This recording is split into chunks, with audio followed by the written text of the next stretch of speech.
Salut Magali. Salut Fabien. Sur le thématique de la couleur, quel artiste as-tu choisi?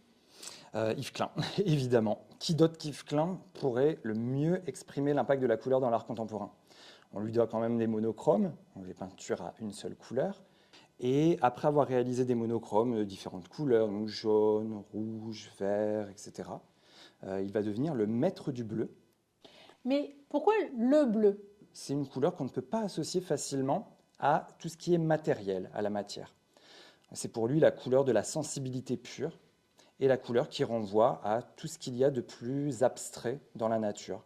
Donc finalement, le ciel et puis la mer. Je comprends tout à fait parce que pour Léger, la couleur est liée à la lumière. Léger disait que la couleur, c'était presque comme notre cinquième élément. On ne peut pas vivre sans couleur. Elle est vitale pour nous, comme peut l'être l'eau et le feu. Il va même aller jusqu'à créer des polychromies, par exemple pour l'hôpital de Saint-Lô, en disant qu'on va aller soigner par la couleur, et bien sûr être émerveillé par les publicités lumineuses de Broadway qui venaient balayer la ville, et son ami vous disait que son ami passait du rouge au vert, au bleu. Et c'est ainsi qu'il va créer d'ailleurs cette fameuse couleur en dehors du dessin, la couleur libre. Dis-moi, Klein va créer sa propre couleur, n'est-ce pas? Donc oui, effectivement, en fait, il va créer le bleu Klein international, le IKB, donc International Klein Blue. En fait, c'est un bleu outre-mer qui s'avère inaltérable. Et il va même en breveter la formule en 1960. Le bleu de Klein devient presque velours et d'ailleurs on le voit ici dans notre danseuse bleue. Elle est magnifique au milieu des différents éléments qui font référence au cinéma, la pellicule, comme le négatif que l'on peut voir sur la pellicule des films. Et on retrouve ce côté très très velouté aussi sur la Vénus bleue.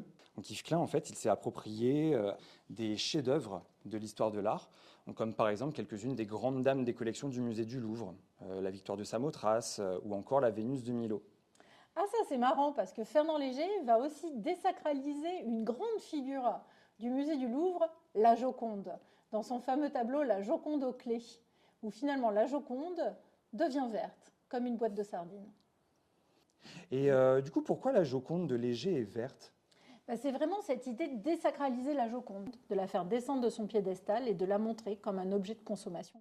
Vous avez quand même des centaines, des milliers de personnes qui vont faire la queue pendant des heures pour arriver devant la Joconde, pour finalement faire un selfie et sortir, acheter un objet, l'image de la Joconde en passant par le pins. Mais cette Vénus de Milo a encore sa tête. Oui, effectivement, normalement, elle a encore sa tête, mais Klein a choisi une Vénus sans tête, sans membres, pour accentuer une forme de sensibilité, de sensualité qui se dégage de cette sculpture, tout en mettant en avant les seins et le ventre, qui sont symboles de naissance et de vie avant tout. Et ici, le fait d'avoir recouvert cette Vénus d'une couche de pigments purs de couleur bleu Klein va amener une certaine forme de profondeur, teintée de mystère, de sensibilité, d'impalpable, de spirituel, ce qui permet vraiment de rompre avec les limites créées par la matière.